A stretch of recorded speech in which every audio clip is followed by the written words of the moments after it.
ليد doqon xoolana ma keenin baali xeerna ma keenin ayagu caaw xoolana ma keenin Puntland waa cayr Jubaland waa cayr naf iyo maal waxay lahayd xamar bay geeyeen xasan sheekh bayna ku soo saareen xilna nooma keenin xoolaha iyagina waa maqan yihiin marka xasan sheekhow waxaad kuna soo toostaa dawlad Soomaaliya inaysan jirin madaxweyne Soomaaliya nim aad caaw u tahayna inaysan jirin kuna soo toos ninka la yiraahdo mahad salaad ninka la yiraahdo al-Adaala wa salaamaya saxaafada بعد السلام halkan waxaan ku qabanayaa caawa shir jaraa'id anigoo ah Iimaan Abdul Qaadir Iimaan Abdille Iimaan Abdi Xoosh waxaan joognaa magaalada Gaalkacyo waxaan ka bilaabaynaa dawladda Xasan Sheekh la yiri madaxweynuhu ka yahay waan ka bilaabaynaa anigu haddaan Ilaahay been u sheegayn kulliba anigu dawlad iyo ifafaalaheed ma arko mar haddaan dawlad ifafaalaheed aragna anigu u malayn maayo Xasan Sheekh inuu ku tala galay inuu madaxweyne noqdo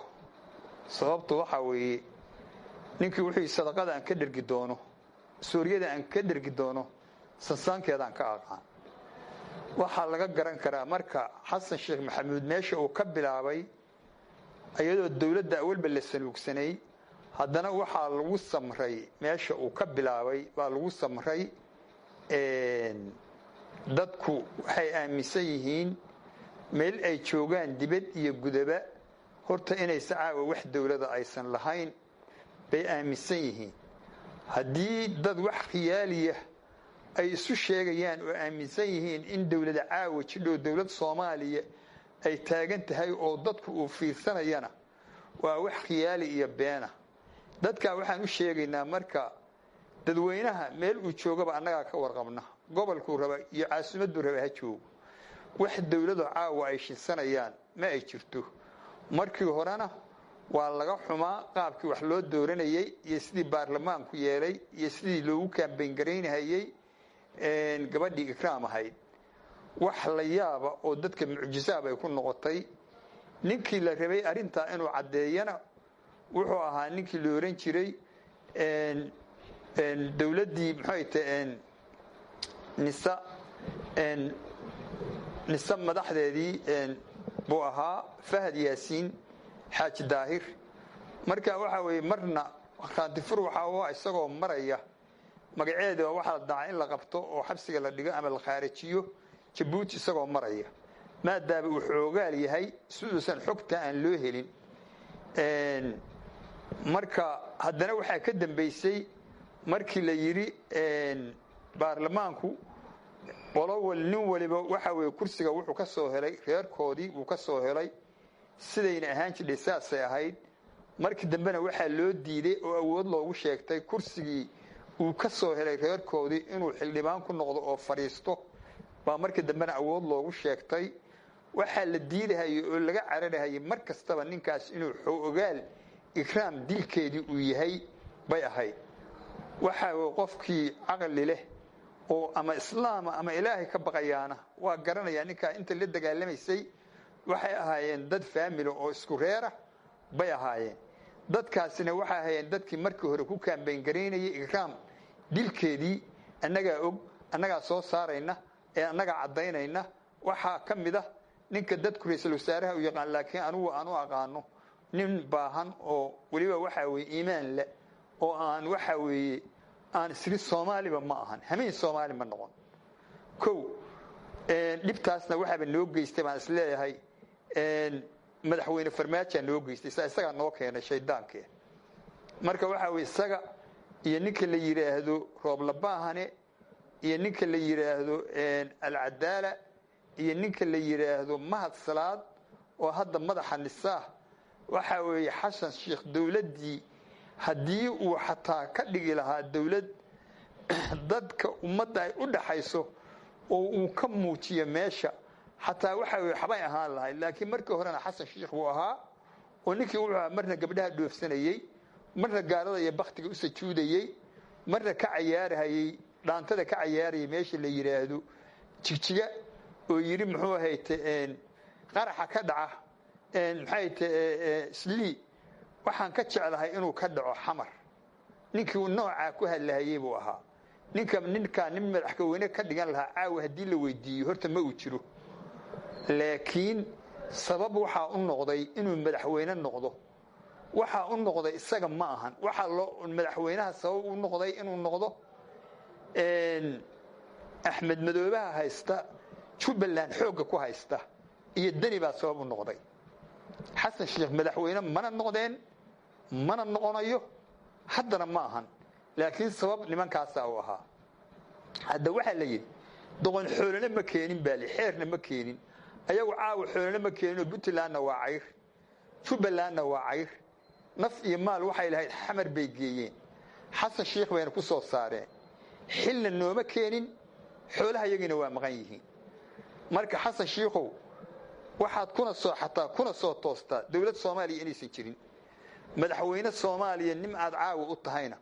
inaysan jirin kuna seexo kuna soo toos ninka la yiraahdo mahad salaad ninka la yiraahdo al-Adaala ninka la yiraahdo muxuu haytay al-Adaala ninka la yiraahdo ninkii dheeraa oo muxuu ahaa belada ahayo hadda meel wareegahayay oo ina mako ninka waxa tahay Soomaaliya markii ugu horeysaba doortay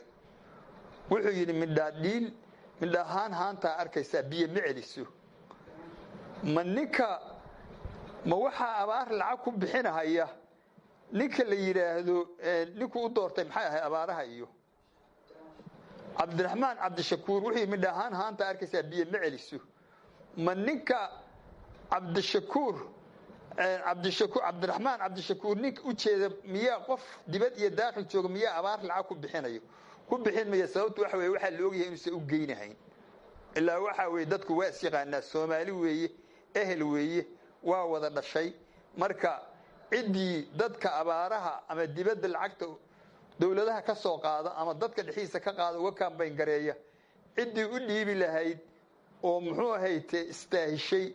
xasan dhinac buu ka mariyeeyo ama xaaladu waxay tahay leeba ay suuq tuug ma xado asaguna waa tuug ku doortana waa tuug wala anuguna gudahan dhacaya adna dibadda inoo soo dhac weeye marka Cabdiraxmaan Cabdishakuur waxa la yiri waxa loo doorta abaaraha iyo masiibada dabiiciga hadda isaga laftigiisa wuxuu yahay abaara iyo masiibada dabiiciga Cabdiraxmaan Cabdishakuur baaba ah marka hadde abaar iyo masiibada dabiiciga iyo abaar haduu isagu doortay ma masiibada dabiiciga waxa weeye lacag siinaysa ma siinayso marka waxa weeye labada ninka noo soo doortay Cabdiraxmaan Cabdishakuur roob la baahane mahad salaad ninka la yiraahdo al-Adaala dawlad Soomaaliyeed buu rabaa inay Soomaaliya ay dawlad u noqoto mise wuxuu rabaa inuu dad iska dhiciyo oo aarsado aargoosto oo nimankaas waxay yihiin la og yahay oo dadkii waxana hore u laayay haddana raba inay laayaan maantana kuwa laayay maxaa igraan dilkeedu muxuu yahay marka nimankaasi Soomaaliyana waxa weeye dawlad ka dhigan mayaan ayaguna waa og yihiin dawlad aysan noqon karin xasan sheekhna waa og yahay adduun weynuhuna waa og yahay dawladna ma ahan mana noqon doonaan mana noqon karaan Puntland iyo markaan ku soo noqdo iyo Jubbaland annaga xilna laguma soo noqon xoolana waa ka cayroon labada nin baa xoolaheedii qaaday xasan sheekh baa loo geeyay caaw xoolana ma haysano xilna ma hayno laakiin awal baa annaga sida loo tabcado ilaahayna bare awal waa tabcadayna hadii ilaahay idmo oo sida wax loo tabcado reer Puntland waa yaqaaniin iyo Jubbaland laakiin waxaan ayagana kula dardaarmaya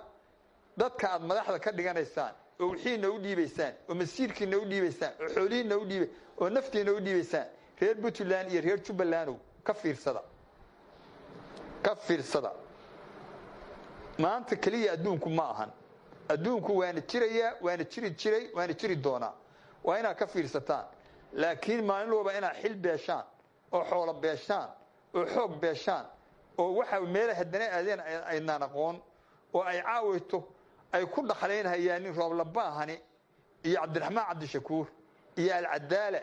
iyo ninka la yiraahdo Mahad Salaad